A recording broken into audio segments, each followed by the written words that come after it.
Hi there. Today I want to share with you a simple recipe for cheese balls. These are Puerto Rican cheese balls. They're amazing. They fry up quick. They're great to have in your fridge when you're having company over. You can just fry them and serve them right away. So let's get started with the ingredients. We're going to use pre-shredded cheese, or you can shred your own. We need 2 cups of cheese. I'm using like a blend of cheddar and asadero cheese, but you can use any combination you like. I've made these with Gouda cheese, with smoked Gouda, just whatever cheeses you like, you can incorporate. You just need 2 cups of shredded cheese that we're gonna put in here into a bowl, and then we're gonna add some seasonings to it. There's some packages that already have the 2 cups, 16 ounces of cheese pre-shredded. So if you find one of those, that's the easiest way to do it. Missing a little bit. Okay. And then we will add 1/4 of a cup of flour, just your regular flour. We're gonna add 1/4 of a cup right into your cheese. Then we will add about 1/4 of a teaspoon of dried oregano, just to add some additional flavor, and 1/2 teaspoon of garlic powder, just to add a little bit more flavor into your cheese. Now the trick here is we're gonna add 1 teaspoon of baking powder, and that's gonna make your cheese balls get nice and fluffy when you fry them.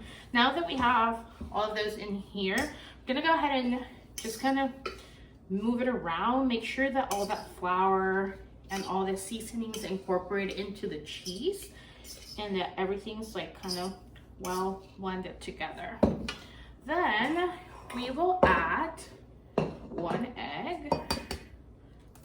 Just crack 1 egg, and we are going to beat that egg separately, and then incorporate that into the cheese mixture. This is super easy, just a few ingredients, and you're gonna get hooked making these. So now we're gonna move it around, and you're gonna see it's all gonna start getting all well combined. The egg's gonna help mix everything together, and I'm just doing it with a fork. You can do it with a spoon as well.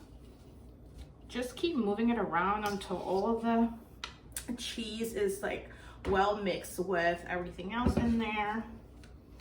And then once we have that, it starts combining and like getting together really well. We're gonna use 1 scoop, the little one, and then we're gonna start just making the balls, right? And I like putting them on a parchment paper. You just need to scoop them, that way you make sure that they're all the same size, like so. And then I put them separately. And this is all cheese. You can even add chives into it, whatever flavors you like. Smoked paprika, a little pepper. If you want them spicy, you can add some red pepper flakes. So you kind of make it your own with the seasonings. Right, so once we have that, we're gonna get another little bowl, and we're gonna add 1/4 of a cup of breadcrumbs.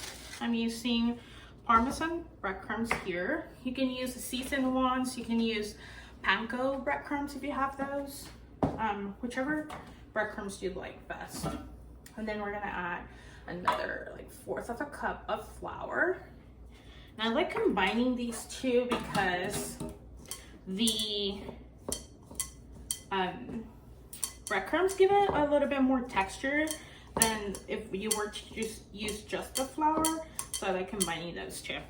Now that I have them all well mixed in a bowl, then I'm gonna grab the little balls we pre-made, move them in my hands, make sure they're really nice shaped, and then I'm gonna just run them through my breadcrumb mix here, and there you have it. You're gonna do that with all of your cheese balls. Just drop them in there. Make sure you coat them really well on the breadcrumb and flour mixture. And then we will put them in the fridge. You can keep them in there for a week. You can freeze them and then just defrost them before you're gonna use them. And then you can just fry them whenever you have company over or you just need a nice snack.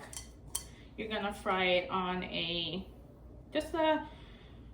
oil that has no flavor, canola oil, vegetable oil, corn oil, any of those would work. And then just fry it at medium-high heat until they're nice and golden brown. And I will show you what those look like in a minute.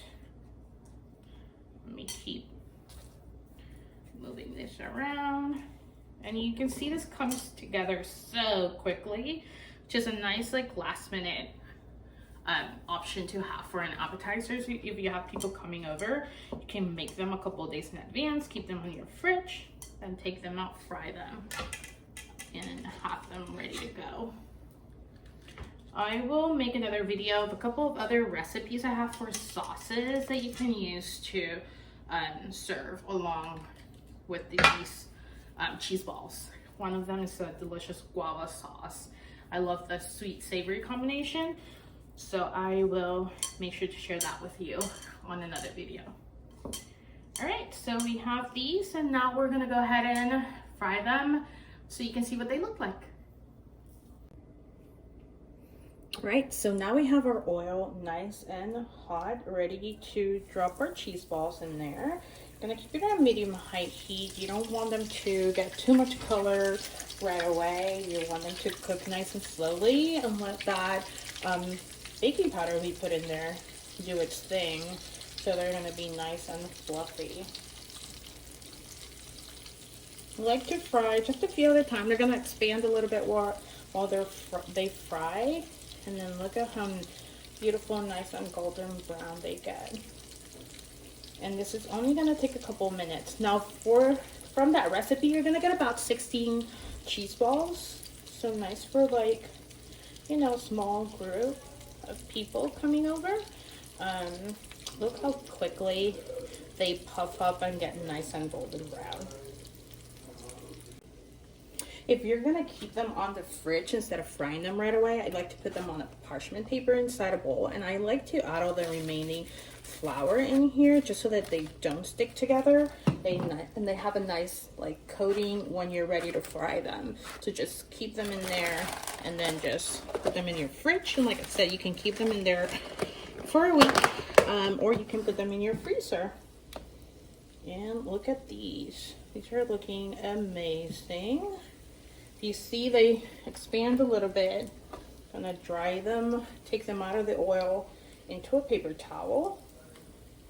And look at how amazing those look. It's a quick, delicious recipe you can have for when you have people over. I hope you enjoy it. Try it. Comment below. Let me know how it went and what kind of cheeses you like to use and what seasonings you've added.